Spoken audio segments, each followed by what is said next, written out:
여러분은 새해가 되었는데 어떤 결단과 결심을 하기를 원하십니까?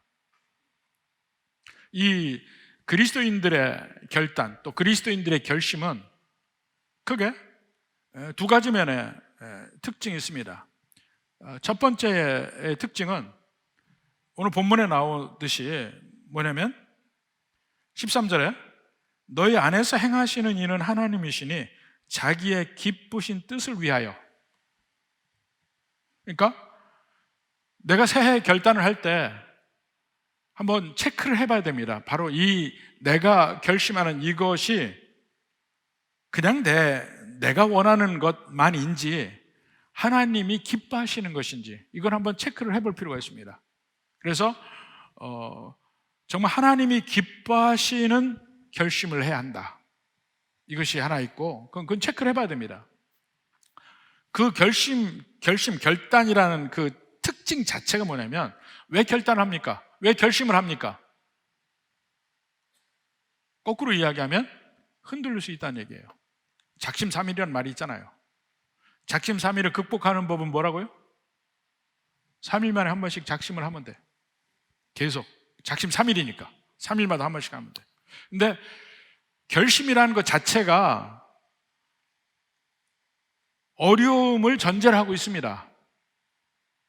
그 어려움을 전제로 하고 있고, 그 어려움을 내가 견디겠다, 이게 결심이에요. 어떠한 유혹도 어떠한 어려움도 내가 견디고 내가 이 면은 지켜나가겠다, 이것이거든요. 새해가 되면 우리가 결심을 하는데 바로 이 특징을 미리 우리가 생각하고 결심을 했으면 좋겠습니다. 하나님이 기뻐하시는가? 어려움도 내가 참고 가겠다는 그 결심, 그것이 함께 있는가? 여러분의 결단에 바로 그런 이 두 가지 요소가 반드시 있었으면 좋겠습니다. 그래서 성경적인 예를 몇 사람의 결단의 예를 우리가 함께 보면서 다시 한번 그 특징적인 면을 생각을 해보겠습니다. 제일 먼저는 다니엘을 보고 싶어요. 다니엘은 이스라엘 백성들이 바벨론의 포로로 잡혀가는 그때에 처음이나 두 번째, 여호야김 왕 때니까 두 번째 포로로 잡혀가는 그때에 같이 잡혀간 것 같아요. 제일 먼저 다니엘서 1장에 보면 여호야김 3년에 그 잡혀간 사람 중에 다니엘이 껴 있습니다. 소년 시절에 잡혀갔으니까 열 몇 살 됐겠죠. 근데 잡혀가서 그 중에 뽑혀갑니다. 그러니까 그때 잡혀갈 때 보면 그 이스라엘의 귀족들, 고위직들, 제일 빼어난 사람들을 골라서 잡아갔습니다, 처음에. 그러니까 그 중에 다니엘도 껴있고 에스겔도 껴있고 그렇습니다. 근데 그 중에 그 다니엘과 그 친구들이 그 중에서도 뽑혀서 왕실에서 살게 되었습니다.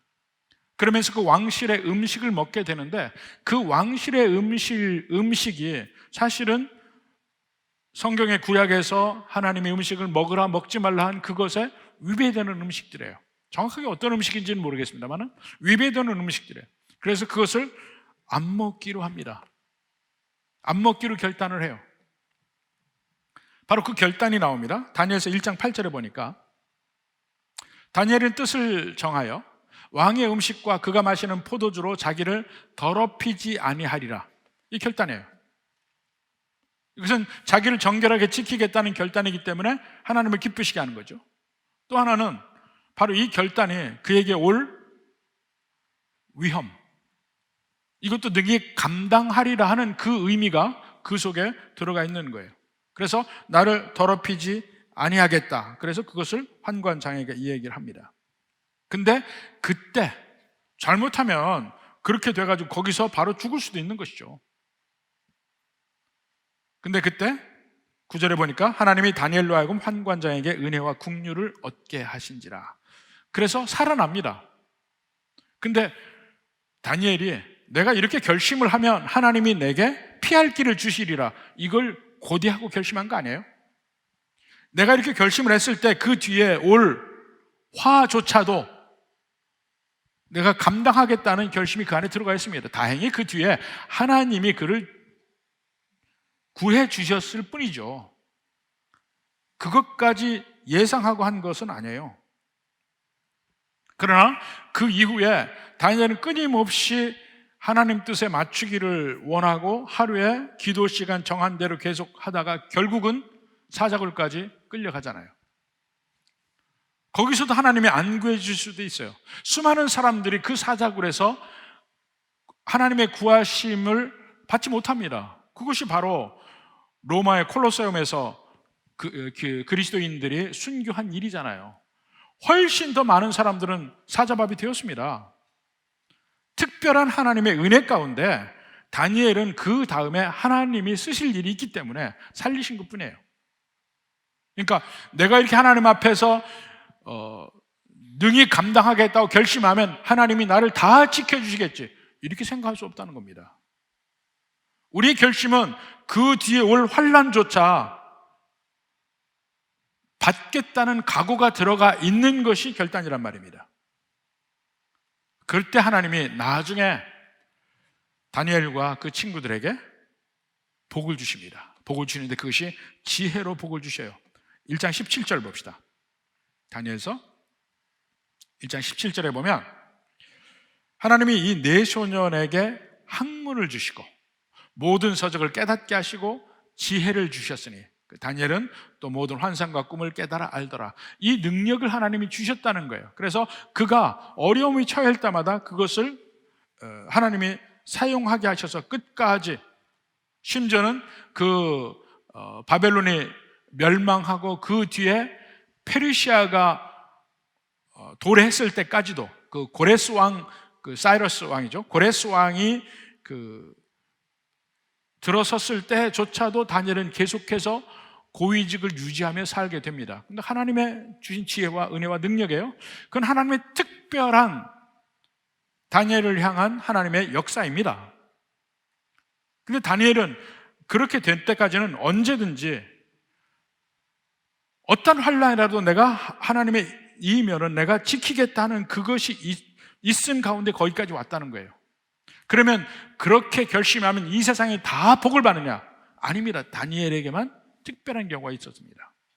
바로 이런 면이 인정이 돼야 합니다. 야곱의 경우도 마찬가지예요. 야곱이 사실은 부모님에게 죄를 지었죠. 아버지를 속였으니까. 결국 그가 형의 미움을 받아서 죽임당하게 됐는데 어머니의 도움으로 외삼촌 집으로 도망을 갑니다. 도망을 가다가 한밤에 베델에서 돌베개 베고 자다가 하나님이 그에게 임하셔서 하나님의 그에게 복을 약속합니다. 그러니까 야곱도 거기서 결단하고 하나님께 서원합니다. 창세기 28장 20절 봅시다. 야곱이 서원하여 이르되 하나님이 나와 함께 계셔서 내가 가는 이 길에서 나를 지키시고 먹을 떡과 입을 옷을 주시어 내가 평안히 아버지 집으로 돌아가게 하시오면 여호와께서 나의 하나님이 되실 것이요. 사실 이렇게 얘기하는 것도 상당히 건방지게 얘기한 거예요. 조건을 달았으니까. 근데 그것은 야곱이 미리 조건을 다른 게 아니고 하나님의 복이 이미 임한 다음에 정말 하나님이 그러신다면 뭐 이런 얘기입니다. 22절에 내가 기둥으로 세운 이 돌이 하나님의 집이 될 것이요 하나님이 내게 주신 모든 것에서 10분의 1을 내가 반드시 하나님께 드리겠나이다. 이 결심을 합니다. 내가 10의 1조를 하겠습니다.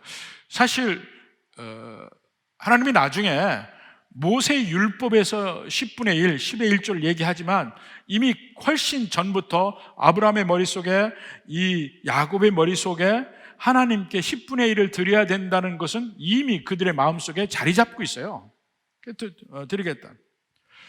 그 이후로 20년 동안 하나님은 충실하게 야곱과의 약속을 지킵니다. 그 라반의 집에서 라반이 온갖 갑질을 해도 야곱을 지켜주셔서 야곱이 마침내 거부가 됩니다. 라반의 집에서. 그러니까 라반이 그를 죽이려고 할 때 바로 그를 떠나게 하시고 또 라반을 꿈에 나타나서 야곱에게 손을 못 대게 하시고 앞에 오는 에서에게도 또 야곱이 측은하게 보여요. 다리를 절게 되니까 에서가 측은하게 볼 수밖에 없어요. 그래서 야곱을 살리셔서 이스라엘까지 오게 하십니다. 심지어는 모든 어려움이 없어지니까 야곱이 하나님의 뜻을 어기죠. 베델로 가야 되는데 세겜에서 그냥 머물다가 딸인 디나가 그 하몰 그 세겜에서 겁탈을 당하는 장면이 나와요. 그걸로 인해서 위험을 당하게 되는데 그때 하나님이 다시 이야기합니다. 베델로 가라. 창세기 35장 1절입니다. 하나님이 야곱에게 이르시되 일어나 베델로 올라가라. 베델로 가지 않는 그를 끝까지 인도에서 베델까지 오게 하십니다. 그리고는 베델에 오니까 하나님이 선포합니다. 야곱이 밧다라람에서 돌아왔다. 35장 9절. 야곱이 밧다라람에서 돌아오매 사실은 야곱은 세겜에 왔을 때 이미 돌아온 거예요. 근데 그건 돌아온 걸로 안 봐요. 베델에서 약속했으니까 베델까지 오게 하시는 거예요. 거기서 복을 주십니다. 그러니까 거기서 또 야곱이 하나님 앞에 정말 서원한 대로 10의 1조를 드리고 관계를 가져요. 심지어는 우리가 하나님께 결단을 하고 나서 많은 경우에 우리가 그 결단을 지키지 못하는 때들이 있습니다. 인간의 연약함, 우리의 죄 많음, 이런 것들이 그 결단을 지키지 못해 할지라도 하나님은 하나님의 자녀들에게 그 결단 안에서 살 수 있도록 인도하셔요. 그리고 마침내 복을 주십니다.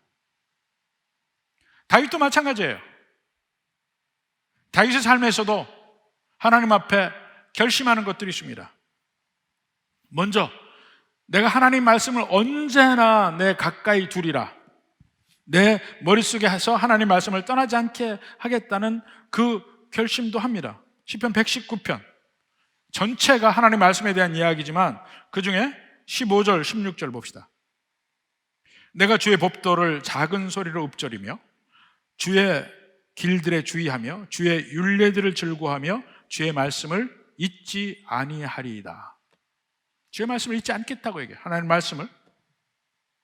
그리고 주의 종을 후대하 살게 하소서 그리하시면 주의 말씀을 지키리이다. 다윗이 이런 결심을 하죠. 또 계속해서 하나님 앞에 기도하겠다는 결심도 합니다. 시편 116편 1절 2절 봐요.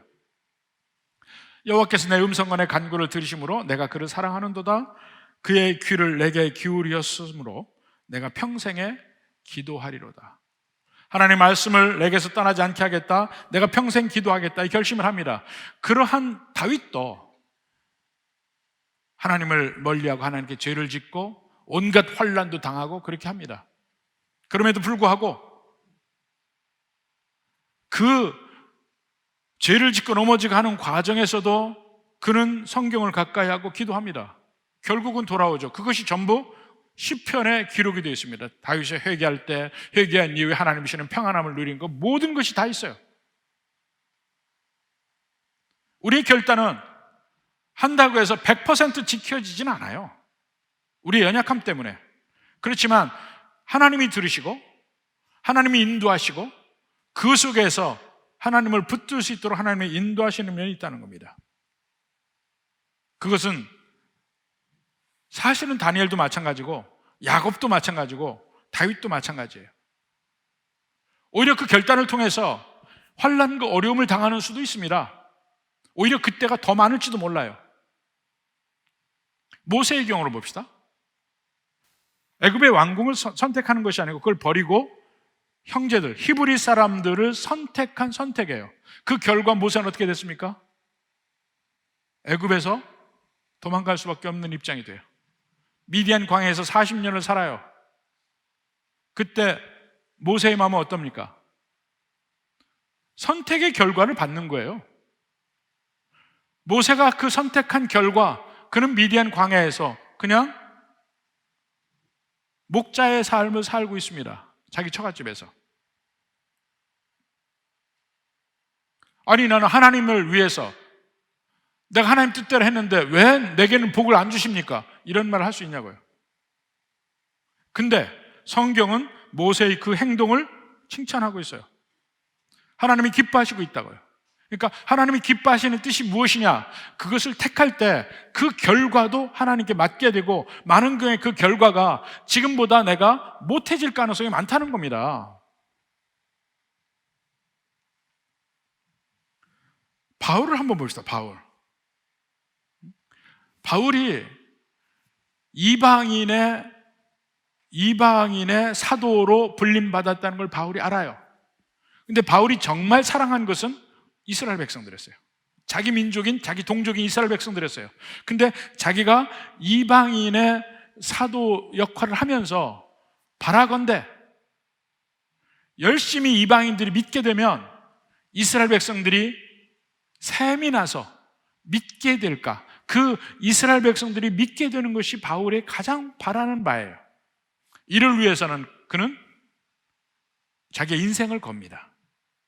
심지어는 자기의 생명도 겁니다. 마지막 바울의 1차, 2차, 3차 전도여행을 마치고 마지막 예루살렘으로 가는 길이에요. 배를 타고 가다가 터키의 그 에게 지방에 밀레도라는 곳이 있습니다. 거기에서 자기가 오랫동안 목회를 했던 에베소 장로들을 불러서 그때 자기의 심정을 고백하고 이야기를 합니다. 그 내용을 잠깐 볼까요? 사도행전 20장 22절. 보라, 이제 나는 성령에 매어 예루살렘으로 가는데 거기서 무슨 일을 당하는지 알지 못하노라. 알지 못한다고 했는데 사실은 알아요. 이미 선지자들이 그때 얘기했습니다. 거기서 결박을 당할 거라는 걸 이미 예언을 받아요. 이미 고난당할 것을 알아요. 그래서 23절에 오직 성령이 각성에서 내게 증언하여 결박과 환난이 나를 기다린다 하시나. 이미 알아요. 결박과 환난이 나를 기다리고 있다는 것을 바울이 알아요. 그런데 그 길을 가려고 합니다. 왜냐하면 24절에 내가 달려갈 길과 주 예수께 받은 사명 곧 하나님의 은혜의 복음을 증언하는 일을 마치려 하면은 나의 생명조차 조금 더 귀한 것으로 여기지 아니하노라. 이것이 바울의 결단입니다. 근데 바울의 결단은 너무나도 뻔하게 그 뒤에 오는 환난과 어려움과 고초를 이미 알고 있어요. 그렇지만 그 길을 가겠다고 결단을 합니다. 결단은 핵심의 그 내용이 있어요. 그 결단 속에는 고통이 있어도 어려움이 있어도 내가 끝까지 이 길을 가리라 하는 그 마음이 있는 것이 결단입니다. 이것이 오늘 빌립보에서 본 바로 이 말, 너희 안에 행하신 이는 하나님이시니 자기의 기쁘신 뜻을 위하여 너에게 소원을 두고 행하게 하시나니. 이 소원이란 그저 나 금년에는 어느 직책에 가리라, 금년에는 무슨 시험에 합격하리라, 금년에는 내가 돈을 어떻게 벌리라, 금년에는 이런 거 말고 과연 하나님이 기뻐하신 뜻이 무엇인가 하는 것을 가지고 그 마음속에 이건 내가 해야 되지 않냐, 이 마음이 들게 한다는 겁니다. 근데 그 마음에서 한 가지 볼 것은 그 일을 행하려고 할 때에 많은 경우에 어려움과 환난과 그것이 있다는 얘기예요. 예수님도 이야기하지 않습니까?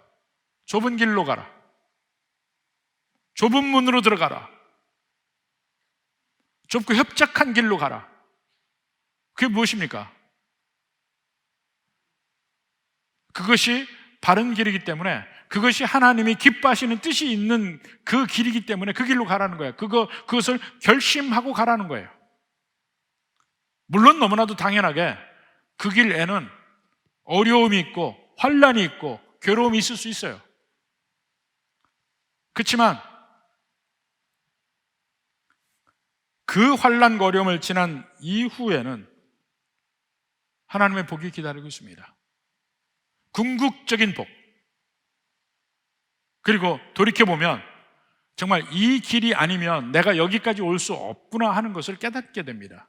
마치 요셉처럼, 요셉이 총리가 돼서 뒤돌아보니까 지난 13년 동안의 온갖 환난과 고초, 내가 전혀 예상하지 않았던 그런 어려운 길, 정말 죽을 것만 같은 그 길을 지났는데 보니까 그 길이 하나님이 나를 인도하셔서 총리까지 만든 길이었다는 것을 나중에 깨닫는 거예요.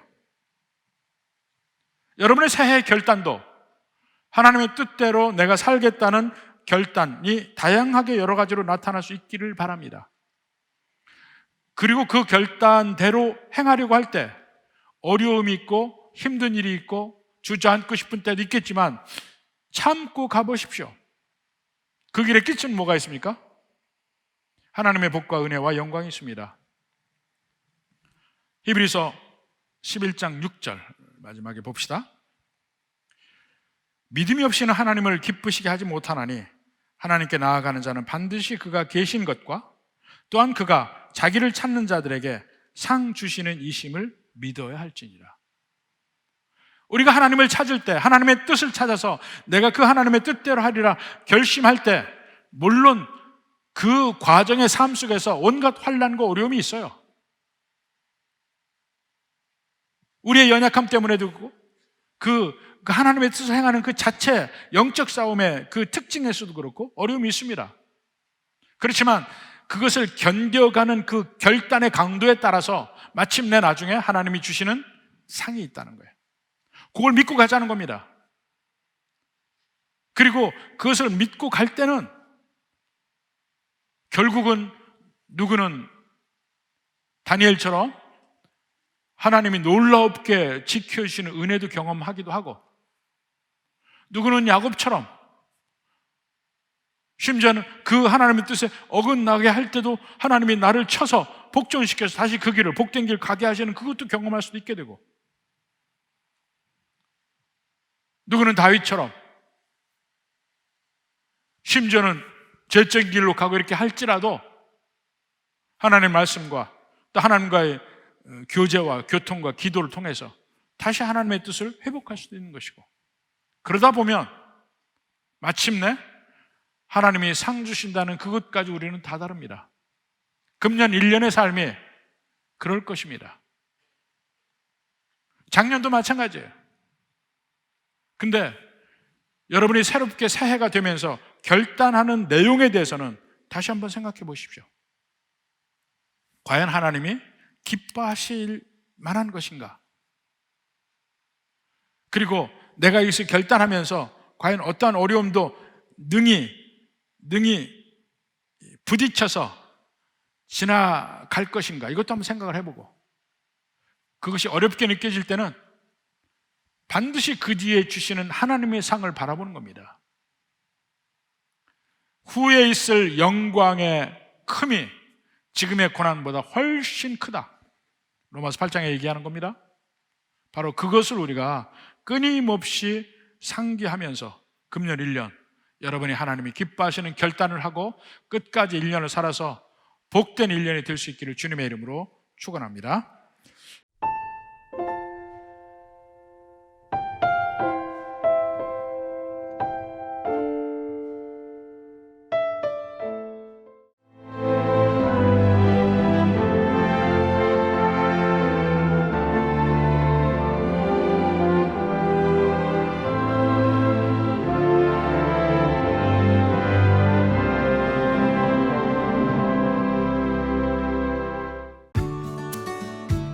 추워질수록 겨울이 깊어갈수록 더욱 선명해지는 애기 동백. 4천만 송이 애기 동백 찾아 올겨울에도 천사섬 신안으로 섬 겨울꽃 축제. 새하얀 눈꽃 아래로 새빨간 애기 동백 사이로 천천히 걸어보는 이 겨울. 가장 따뜻한 겨울을 만나세요. 천사섬 신안 섬 겨울꽃 애기 동백 축제. 1년 12달 흥겨운 축제로 가득한 섬.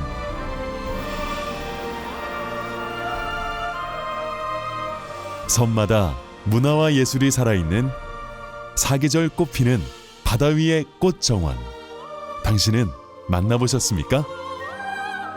누구나 가고 싶은 섬. 이곳은 희망이 샘솟는 천사섬 신안입니다.